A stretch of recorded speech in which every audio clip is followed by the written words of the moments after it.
Selamat siang, sore, malam buat Pak Alex. Jadi di sini saya akan mengerjakan T1 PPKN dengan materinya itu tanggung jawab dan kesadaran. Nah, di sini topiknya itu adalah analisis kasus siswa SD yang tidak membayar SPP. Nah, sebelum memulai ke analisis saya, menurut saya sendiri, saya akan bacain detail-detail dari peristiwa dari adanya kasus inilah. Saya lihat dari di Google ya, saya lihat dari sumbernya tuh di Detik Sumut ini. Aduh, nggak kelihatan lagi. Oke, nanti buat biar jelasnya nanti saya taruh di sini juga untuk informasi-informasi yang bakal saya kaitin. Nah, di sini saya bacanya itu, jadi siswa SD-nya ini tuh duduk di bangku kelas 4 SD. Nah, ada di kota Medan. Nah, jadi dia ini siswa SD ini tuh dihukum oleh gurunya untuk belajar di lantai karena dia menunggak SPP selama 3 bulan. Lalu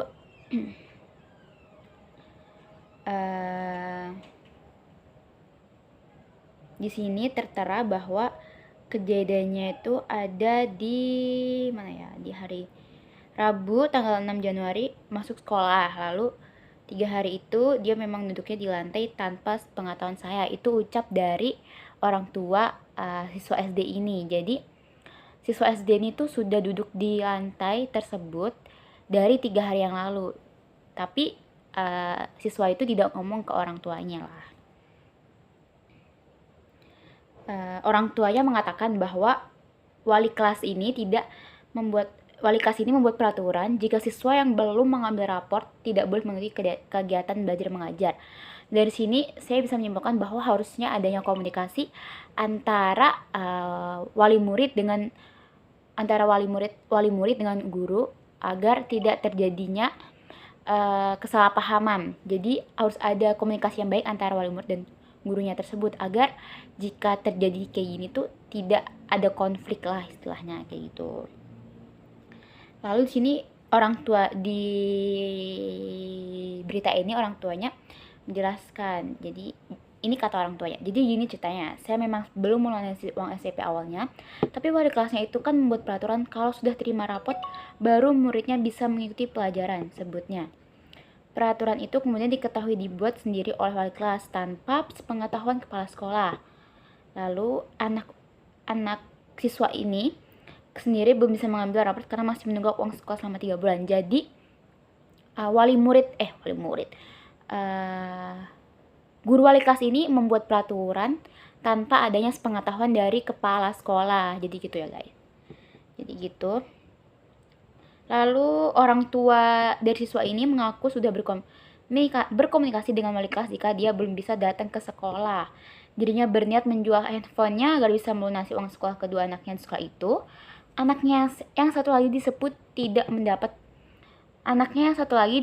mendapat perlakuan seperti itu meskipun belum bayar uang sekolah. Jadi dia mungkin punya 2 anak, tapi yang anak ini diperlakukan tidak seperti ini tadi yang disuruh belajar di lantai, tapi anak satunya tidak. Tapi ini saya belum tahu apakah di satu sekolah yang sama atau tidak.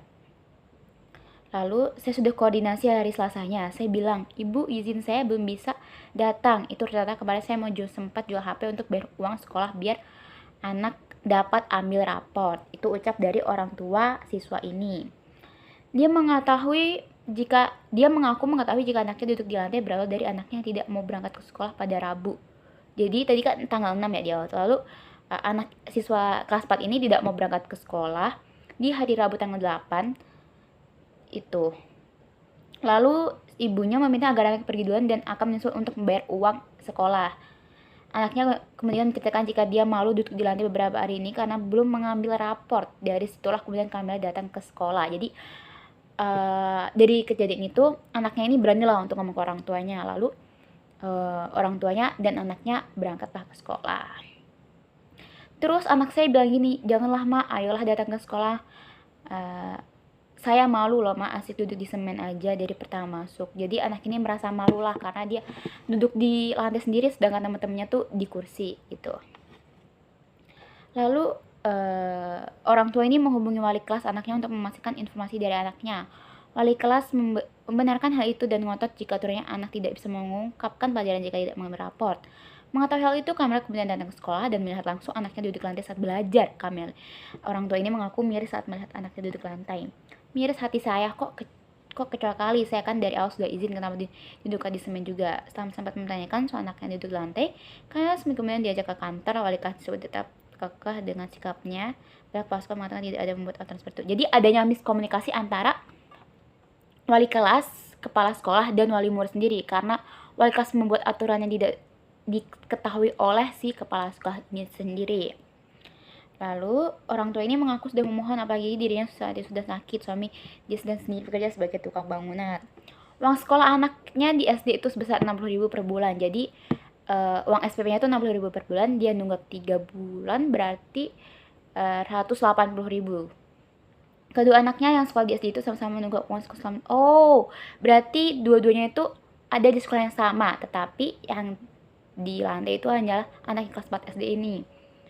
Kalau dia kan dari kelas 1 itu 60.000 tapi tidak ada naik sampai sekarang. Mereka kan ini berdua abang beradik, si adik kelas 1 3 bulan lah, jadi mereka belum dibayar. Kepala sekolah sebelah guru tersebut meminta maaf atas kejadian itu dengan mendatangi rumah si orang tua ini. Namun mana ya tadi guys? Oh ini. Namun wali kelas tersebut hingga saat ini tidak ada menghubungi apalagi meminta maaf. Guru-gurunya dan korban minta maaf, memang kepala sekolah saat ini di sekolah sudah minta maaf. Saya sebenarnya ingin mewali kelasnya minta maaf, tapi sampai detik ini mereka tidak ada pada waktu di sekolah saya sampai pingsan saya karena shock, ungkap si orang tuanya. Tadi ada juga orang yang datang, dia nanya juga berapa uang sekolah, cuma kita bayarkan ke sekolahnya. Kalau apa nanti kalau ada dapat bantuan bela sampai setahun atau 2 tahun biar nggak bayar. Kepala sekolah Juli Sari buka suara soal peristiwa yang terjadi di sekolahnya. Dia mengaku tidak ada aturan sekolah untuk menghukum murid belajar di lantai karena menunggak uang sekolah. Itu sebenarnya nggak ada peraturan sekolah, miskomunikasi saja. Sebenarnya anak itu kan tidak menerima rapor waktu mengambil rapor, ya kan dia belum lunas uang SPP katanya. Meskipun demikian, Jul mengatakan tidak masalah jika siswa itu belum membayar uang sekolahnya. Namun wali kelas tersebut membuat peraturan sendiri jika tidak boleh mengikuti pelajaran jika tidak mengambil rapor. Tapi tidak menjadi permasalahan dari sekolah sebenarnya. Rupanya wali kelasnya membuat peraturan sendiri kelasnya bahwasanya kalau anak tidak mengambil raport, tidak dibutuhkan mata pelajaran, buat peraturan itu tanpa kompromi dulu dengan sekolah. Jadi di situ sebenarnya ya menurut aku sendiri masalah utama itu ada di miskomunikasi ini antara guru, kepala sekolah, pihak sekolah dengan wali murid ini, karena wali kelas dengan kepala sekolahnya tidak ada komunikasi yang baik, jadi sehingga adanya miskomunikasi dengan peraturan yang ada di sekolah tersebut. Nah, menurut saya wali kelas kepala sekolah dulu, kita bahas sekolah ini kurang tegas karena dia tidak mengawasi guru-gurunya dan peraturan-peraturan di sekolah tersebut dengan baik dan benar.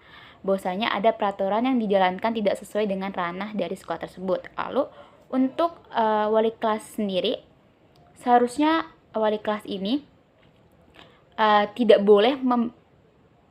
boleh melakukan atau mengadakan peraturan yang tidak diadakan oleh sekolah tersebut, karena itu sudah namanya pelanggaran ya. Jadi menurut saya sendiri itu tidak diperbolehkan karena apa ya, sebenarnya kayak tidak, si siswa ini memang dia belum memberi kewajibannya, tetapi jadi siswa ini tuh belum memberi uang untuk sekolah. Jadi dia mungkin kayak gini ya, dia belum memberi uang untuk sekolah, jadi dia tidak dapat hak untuk bisa belajar. Tapi ini sebenarnya tidak boleh karena pasti ada jalan untuk menemukan suatu masalah tersebut. Lalu di sini untuk orang tua wali murid, menurut saya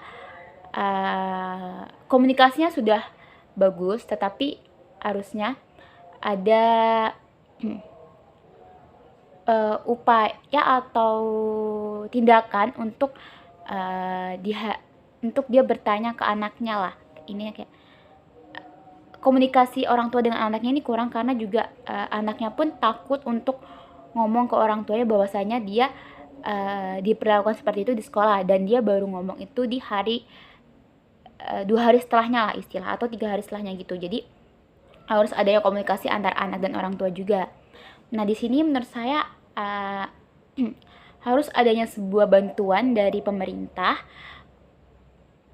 contohnya seperti KIP ataupun apa ya, yang Kartu Jakarta itu, agar bukan hanya di Jakarta saja yang mendapatkan bantuan tersebut, tapi sebenarnya di luar kota yang terpencil pun juga sebenarnya butuh akan adanya bantuan tersebut. Karena menurut saya sendiri sebenarnya yang lebih membutuhkan di Indonesia ini sebenarnya lebih banyak lah di desa-desa terpencil, bukan hanya di Jakarta saja. Tapi sepengetahuan saya bantuan ini tuh baru ada di Jakarta, tapi saya juga tidak tahu lebih dalam.